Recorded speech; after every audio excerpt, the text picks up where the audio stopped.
It's a top 25 clash under the Atlanta lights in beautiful downtown Atlanta. One of the best stadiums in all of college football. Dodd Stadium in Atlanta. Beautiful view of the skyline. And this is a night game, so you're really going to be able to see it bright and shining. The ACC's best offense meets one of the nation's most physical fronts. Number 22 Pitt heads south to face number 16 Georgia Tech, a matchup that could send the Jackets to the ACC title game for the first time since 2009. Big matchup for both of these teams. Pitt controls their own destiny. Georgia Tech controls its own destiny. I'm Nathan Johnson alongside Brad Hopkins. It's time to break the huddle. Brad, opening question for you. We've called a lot of games this year, but how big does this one feel for Georgia Tech? Senior night, ACC title hopes, Heisman buzz for Haynes King, all on the line. It's big. Hats off to Brent Key. This guy has done an unbelievable job. Of course, we're here in the state of Georgia. We know what he's done for this Georgia Tech program. I mean, he took over a few years ago towards the end of the season. He's a Georgia Tech alum. He has completely flipped that roster. He's got, NIL money coming in. He's changing the facilities. He's made Georgia Tech a legit contender. He's doing a great job on the recruiting trail. Hats off to him, man. He's done a great job. Haynes King got him from A&M. I don't know that there's two tougher quarterbacks than the two starting quarterbacks we've got here in the state of Georgia, and Haynes King and Gunnar Stockton. But Haynes King is he's tough. He's a throwback quarterback. Big one on the line for Georgia Tech. You mentioned it. They've not been playing their best lately. I mean, we saw NC State just ran roughshod over them. And then Georgia Tech had to have a fourth quarter comeback against Boston College this past Saturday. So a lot on the line because, you got a very, very good Pitt team coming into town. Georgia Tech has ACC championship aspirations, but they can't overlook this one in anticipation for the Black Friday game against Georgia. So I think you're going to see a very, very motivated and ready to go Georgia Tech team. But Pitt coming off a loss, but still everything in front of them. This is going to be a good one. I'm excited for this one on Saturday night. Oh, yeah. This is a major matchup, not only in the ACC, but also for college football standings in the college football playoff. And I got to say right off the bat, what a dang shame. I understand that they went to Pitt last weekend, but man, Georgia Tech deserved to have this game day. Yeah. I don't even know if or when the last college game day came to Atlanta for Georgia Tech. Yeah, it's been a while. So I think they kind of got screwed in that one. I feel bad for that, but still got to win this game. Still bright lights, Saturday night, 7 p.m. kickoff on ESPN. Georgia Tech favored by 2.5. You talk about Brent Key and what he's been able to do with that Georgia Tech program. 9-1, 5-0 in the ACC. Number one nation's offense. 496 yards per game. Number 6 red zone efficiency. 95% of the time they're scoring touchdowns. Pitt on the other side. 7-3, 3-1 in the ACC. Number 9 ranked rushing defense. 90 yards per game rushing. Tall task for Haynes King in that rushing attack for the Yellow Jackets on Saturday night.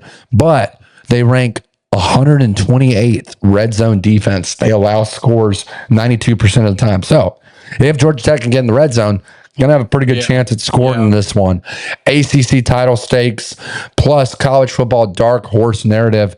Probably more so for Georgia Tech than it is for Pitt. Yeah, absolutely. But if Pitt wins the next 2 games, they're in the ACC championship. So anything can happen. It's college football. Crazier things have happened for sure. Vegas line, like I said, Georgia Tech, 2.5 expected shootout in this one, over under 61.5. This is going to be a high scoring game, Brad. No doubt about it. And maybe if I'm lucky, I go to that Kennesaw State game early. Drive a little bit down south. I better be booking it. I better be booking it. But hey, maybe I don't stay for the whole Kennesaw State game. Get to the Georgia Tech kickoff. Nonetheless, Brad, when you've got a top 10 rushing defense meeting a top 10 rushing offense, what wins, the trenches or the tempo, you think? It's a good question. I don't know that we're going to see a whole lot of tempo from Georgia Tech. Buster Faulkner, their offensive coordinator, man, he's built this offense crazy around Haynes King, and he's done a great job. They're good in the passing game. It's more so they pick their spots. They do throw it downfield, but really, Nate, everything to me, when I've watched this team, it's been, they're just it's 5 to 15 to 20 yards. It's not really, a lot of downfield shots, but where they do it is, zone read, counters, quarterback powers with Haynes King. it's going to be best on best in this one. You mentioned Pitt with a great rush defense, but I'm going to tell you, they got exposed a little bit. And of course, the animal that they faced last week against Notre Dame and Jeremiah Love, that was different. But they've got their hands full because, especially that front seven, if you don't have good eye discipline, if you don't keep your gaps, Haynes King will kill you, absolutely kill you. And so, best on best, this one's going to be a lot of fun. Pitt has got to. I think the key in this one for Pitt is they've got to get Georgia Tech behind the chains on first down. They've got to win first down. If you can limit them to 3 yards or less on first down and get them into pass situations, they've got a legit chance to win this one. Absolutely. And we talk about Haynes King Heisman push. I mean, what a story this guy has been down. And like you said, Buster Faulkner, what an offensive coordinator, man. He really does form his offenses around his quarterbacks. You think about his time at Georgia with Stetson Bennett. Yes, he wasn't the offensive coordinator, but he was a quarterback coach there. I like this guy. I mean, he may not turn college quarterbacks into NFL guys, but he is a dang good college quarterback guru. Absolutely. Let's talk about Haynes King's Heisman push. 2,200 yards passing, 14 rushing touchdowns on the year. Leading rusher and quarterback for this Georgia Tech offense. Completing 72% of his throws. He's surgical, man. He's done a great job. Coming off of a 371-yard passing game, plus 53 yards rushing versus Boston College. He was the difference maker in that one. And I think that's a big point because, we've talked about they've been a run first offense, but that's got to give some confidence to him as a passer in that receiving core that they didn't necessarily get it done with the rushing attack. They got it done through the air to come back and beat Boston College. Absolutely. Big opportunity to seal the ACC title berth and Heisman moment on senior night. Primetime, ESPN. Everyone's going to be watching this game. Going to be a big matchup for the Georgia Tech Yellow Jackets. Brad, if King lights it up this let me start over. If King lights up Pitt's defense again, are we talking about him in New York next month? I think it's a fair question. Look, he's got this Saturday to do it, and of course the big Black Friday showdown against Georgia, and then maybe an ACC championship. So he's got a chance to really be in the spotlight here these next 3 games to have a shot at New York. I wouldn't say he's in the top 5 right now, but he's somewhere probably 6 through 9. So he's in the conversation, I think. Yeah, he's got to play a couple more games. I think if he comes out and plays amazing against Georgia, then he's really going to be in the conversation. No problem. Let's talk about Pitt's punchback, right? Panthers reeling from a 37-15 loss to Notre Dame. Pat Narduzzi came out and said a really weird statement before the game saying, quote, "This game really doesn't matter. We're focused on ACC title contentions." I don't think that's the right message to send to your players and fan base. I saw that quote, and I don't get it either. And look, he's done a great job there at Pitt. I mean, he's been there a while, but why would you say that? I mean, the bottom line is you got your butt kicked against a good Notre Dame team. Like, yes, I get it. But he said that before the game. And that's, yes, thank you. Like, why would you come out and say that? Like, that's just, especially on game day. Especially on, like, yes, I get game day's there, your home city. And showing you love. Notre Dame, that is a rivalry. I mean, Notre Dame Pitt, that's a rivalry. 2 honestly historic programs.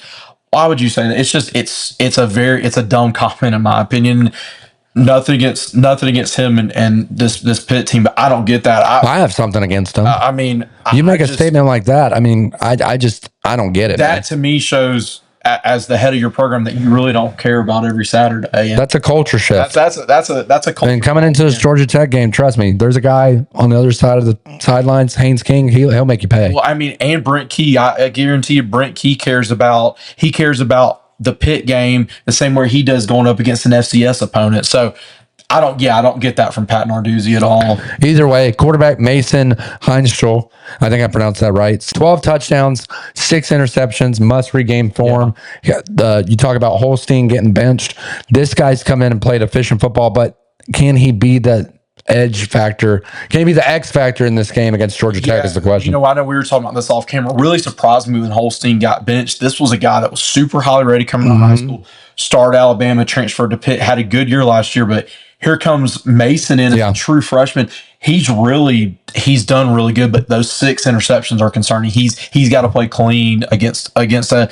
I think a Tech defense that they can move the ball, but if he turns the ball over, they're going to have no chance in this one. Yeah, then you look at star wide receiver Raphael Williams, big receiver for the Pitt Panthers, 579 yards receiving, 6 touchdowns. He's a key weapon for this Panthers offense. Running back Ja'Karian Turner balances air attack versus Tech's soft defense, ranked 97th nationally. Going to be a big one in this one. And then Pat Narduzzi, we talked about what he said before the Notre Dame game. He said this today, quote, "This will not snowball. Our kids will be ready." So, hey, he's ready for a bounce back game, even though he came out and said, we're probably going to lose this one against Notre Dame. Well, Nate, one more guy I want to throw in there. I know we were talking about this off air. Desmond Reed, he returned against Notre Dame. Not the biggest guy, but he's kind of Pitt's Swiss Army knife. And once again, you put up their Tech with the 90th ranked rush defense. Desmond Reed, they use him at running back, but he was Pitt's leading receiver on Saturday. So I would watch out for him. He's a guy that Tech has got to keep contained, got to keep things in front of them. Absolutely. Brad, my question to you is, can Pitt's defensive front control the line of scrimmage and keep King in the pocket, or will his mobility break them down, you think? That's the key. I mean, said it a few minutes ago, they've got to limit Georgia Tech on first down. They've got to make Haynes King stay in the pocket and throw. He's a good passer. He's not elite. I think when you can get him off platform, I think there's some accuracy issues. And, I just think that's big. If you can get them in obvious passing situations, turn your pass rushers loose. Pitt's got a chance in this one, but we've seen Georgia Tech's got a physical run game. They've got a good offensive line. That's been the problem all year, other than NC State, is no one's been able to slow down this rushing attack. Yeah, going to be a big question mark heading into Saturday. Can Haynes King and that Georgia Tech offense stay ahead of the sticks, not get behind, not give up costly penalties like false starts, holding calls? That's going to play a huge factor in this one. Let's talk about the other X factors and keys to victory for these two football programs. Georgia Tech, they've got to come into this one and protect the football. Lost turnover battle 6 times this season. You can't do it and win football games, especially against a really good team like Pitt. You also got to win red zone efficiency. Tech ranks number 6 nationally, like we mentioned, versus Pitt's 128th defensively. You got to win the matchup there. There's no excuse. Middle of the field coverage, huge issue lately. Brent Key quote of the day from his press conference earlier this week. Do you think that plays a factor? Georgia Tech's defense has struggled this year. Do you think that plays a factor in this one? I do, because this Pitt offense, I mean, once again, when Mason Heinschel took over, this Pitt offense really went to that next level, getting Desmond Reed back. They've got some guys that can expose you. And Nate, something else, Georgia Tech played a very, very physical battle against Boston College. Once again, I don't think they're going to be looking ahead, but they've just been in some very physical games, especially in November. Everyone's beat up. Is that going to factor into it? And this has been a Georgia Tech defense that has not been great. And so I think that Pitt is especially going to be aggressive offensively. Sure. If they can get Georgia Tech behind in this one, that plays right into you can really limit what Georgia Tech can do in the running game because they're having to play catch up. Yeah, I agree completely. Let's talk about Pitt's keys to victory. You got to clean up penalties. They rank 124th nationally in the FBS. That is awful. Yeah. Awful. You got to finish drives. Can't settle for field goals against Tech. Absolutely. And listen, if they do, this Tech team can block some field goals. We've seen them do it in the past. So I wouldn't risk it. You got to get ahead.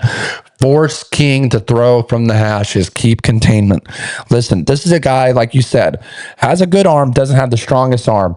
Those cross the field throws, Haynes King has struggled a little bit in prior games. So interested to see how that one plays out. And my question to you, Brad, is which stat will decide this one? Turnovers or red zone efficiency? I think it's got to be turnovers. And I specifically say this once again, Mason took over middle of the year, but he's got 6 interceptions. He's, we saw... I watched Notre Dame and Pitt that last Saturday. Notre Dame got a long rushing touchdown on the very next play. He throws a pick 6, and they were at home. If you do that on the road, that home environment gets into it. Pitt is facing an uphill battle. He's got to take care of the football. They've got to have some explosives. But I think turnovers are going to tell the turnovers and field position. I think are going to be the story in this one. Yeah, Brad, and I think that's a good segue to to bring it to a close. Georgia Tech favored by 2.5 in this one heading into Saturday night. ESPN, 7 o'clock kickoff Eastern time. Who comes out in this pivotal ACC matchup to get to the ACC title? Yeah, I think this is going to be a little bit of a high-scoring game, and it's just, once again, I think Pitt is good defensively. We pointed out earlier they're good against the run, but don't know that they've seen a rushing attack and a physicality from the quarterback standpoint we've seen in this one. I think Tech kind of outscores them. I think it's going to be 35-31. Jackets are going to be motivated. They want to wrap up the ACC championship, but I think it's going to be a very, very physical 4-quarter war. Wouldn't surprise me if Georgia Tech scores late with under 3 minutes to take the lead, and I think Mason Heinschel throws a costly interception at some point in the second half, but give me the Yellow Jackets. Yeah, this is going to be a very high-scoring game. I agree completely. I've got Georgia Tech winning 38-30 to clinch the ACC title berth / spot, whatever you want to call it. Give me Georgia Tech. I just think Brent Key and Buster Faulkner, they're going to dial up a fantastic game plan. They've seen what Pat Narduzzi has said. Brent Key rides off of momentum, man, and so does Haynes King. Haynes King loves to talk trash. He loves to be that motivator for his offense and his team. I think they're going to come out and prove a lot on Saturday night. You talk about, it wouldn't surprise me. Brent Key's a fiery guy. It wouldn't surprise me to see Narduzzi and Brent Key get in it. That'd be a pretty good matchup, too. Give us your thoughts on this game. Drop your score predictions down below and hit that subscribe button. Help us to get to 1,000 subs. Really appreciate all the support so far.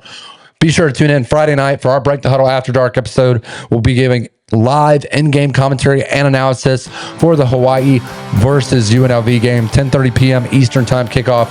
You won't want to miss it. We'll see you Friday night. It's time to Break the Huddle.